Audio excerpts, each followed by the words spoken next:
everybody. Um, my name's Fatima, and I'm so glad to be here. I've always been a creative, curious, and business oriented person.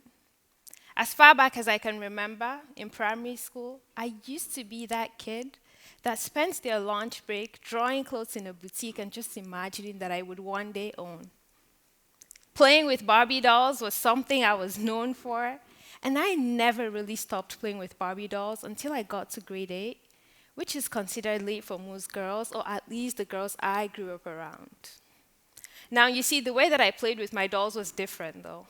Because I wasn't just playing with dolls, but I took on the role of fashion designer, as I would design clothing out of scrap fabrics and materials I'd picked up from a nearby tailor shop. It was a constant struggle with my mom to get me to eat sometimes, as I spent all the time I had after school activities just playing with my dolls. My dolls had the most amazing birthday parties ever.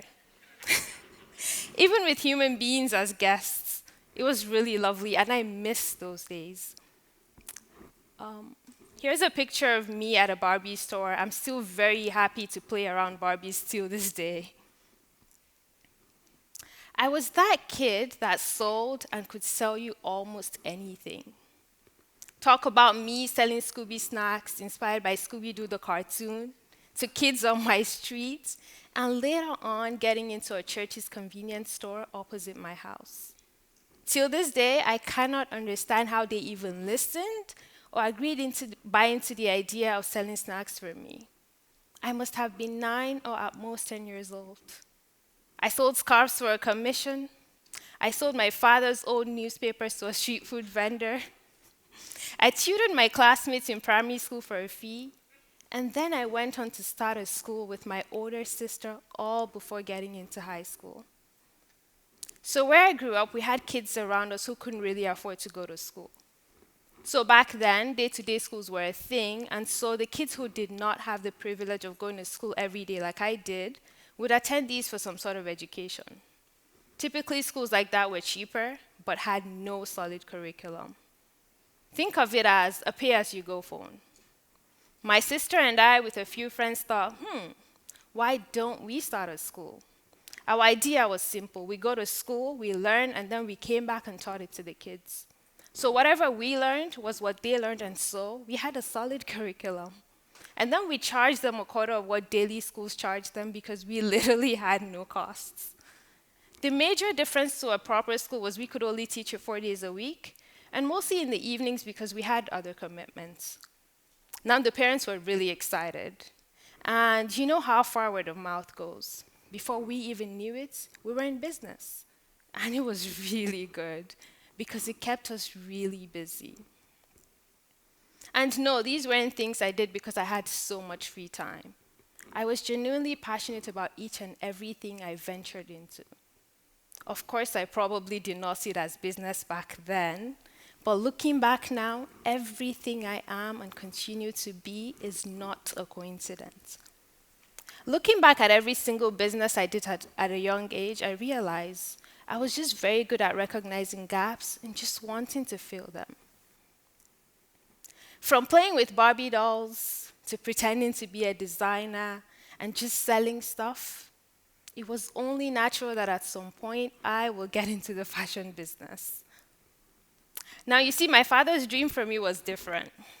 My father's dream for me was to become a doctor and a pediatrician, to be precise. And he had dreams of building my sister and I a hospital. That's my sister.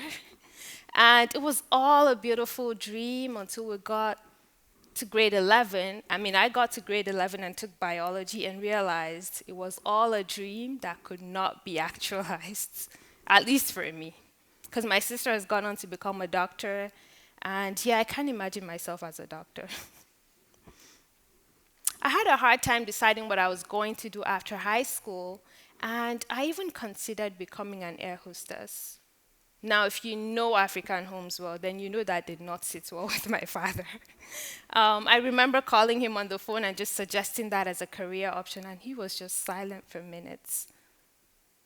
My dad is the most supportive, go do your thing kind of guy, but that must have been the only career option he said a firm no to.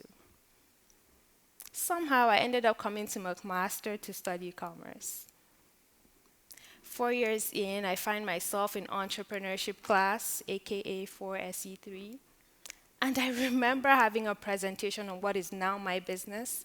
And someone in class had asked, of course with genuine concern, how I was going to navigate the world of luxury fashion accessories that was dominated by the French and the Italians.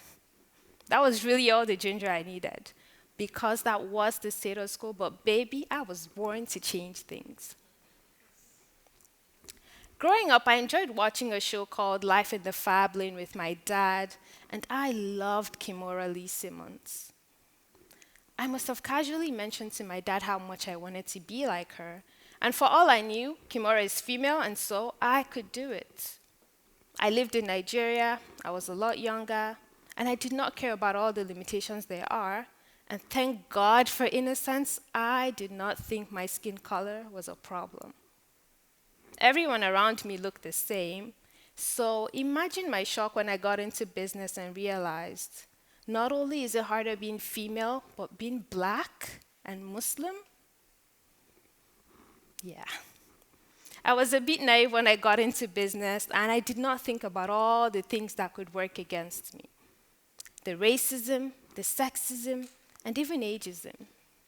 Being in a room and realizing you're the only woman, only black person, and oftentimes the youngest is crazy.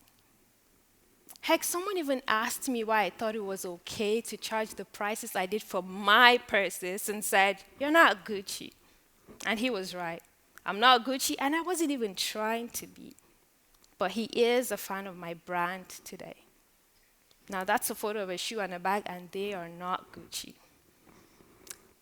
All of these things really get to you, but you realize very quickly that that is something that you have no control over. So I decided I was going to put out great work to beat everything they imagined I couldn't do, so that if they didn't like my brand for whatever reason, it wouldn't be because it was rubbish. Now this I had control over, so I say focus on the things that you can control, and don't worry so much about the things that you can't. When I started my business, my why was to put an African name on the face of luxury fashion, and that is still valid. But as I build, my why is more and more to push the envelope forward for women who look like me. Let me tell you a little story of a recent shoot I had when I made the cover of Forbes Africa 30 Under 30. When I arrived to shoot, I was the only girl wearing the hijab, and it was Ramadan, so I wasn't going to take it off. My stylists had no clue how to wrap it around my head or what to do with it to give it a fashion look, but somehow we made it work. I heard them call it the hijab many times. That's okay, though it wasn't their fault, so I was happy to teach them. I remember one of them asking if it was okay to just make it into a scarf or a turban, as it would be easier and probably even look nicer. Now I wear the turban sometimes, and so it wasn't really a big deal. But I asked myself a simple question. What if I made it to the list or the cover of the magazine? What is it that I wanted people to remember?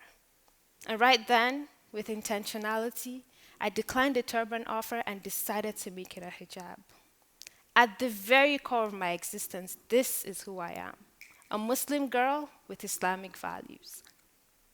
Now, I did make it to the list, and I made the cover of Forbes Africa as the first black woman wearing the hijab on the Forbes Africa 30 Under 30 list. The reason why this is a big deal is because when you think of Forbes Africa 30 Under 30 and you think Nigeria, first you think male. And when you think male, you think from other parts of Nigeria, but not the north. And when you finally go north, you don't think female. I have basically gone against all the stats. I'm from northern Nigeria, and where I'm from, women are taught to be conservative, go to school, get a job if they let you, but whatever you do, do not shove it in our faces. It's not that the women in my region do not excel in business or in their careers, but it is not the norm to share it with the world. While I have no problem with this, I worry about the younger ones who look like me, who might have no one to look up to because there's no representation, especially with everything being digital and at their fingertips. So at the very moment when I decided to do the shoot with my hijab, I was thinking about the girls in my community. Sometimes when we make decisions, we do it for the benefit of others. I know the one thing that really works for me is to use the very thing that is supposed to be my roadblock to be my ladder. So I say, use your uniqueness as your competitive edge. Think about this for a second. What exactly about my wins or my Forbes cover story will be special without the very things that make me unique? Nothing. Another business success story. We've heard it before, but this time it's different. The world is looking for uniqueness, and every time you try to fit in to do something that is not true of yourself, you deprive the world of your beauty. And so I say, share your story with the world as your gift.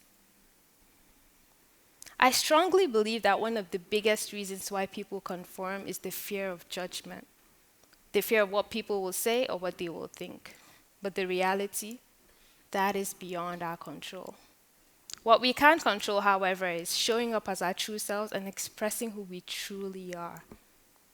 And when we choose authenticity, we open ourselves to a world of possibilities and even inspire others to do the same. So I say there's no better time than now to be yourself and just share who you truly are with the world.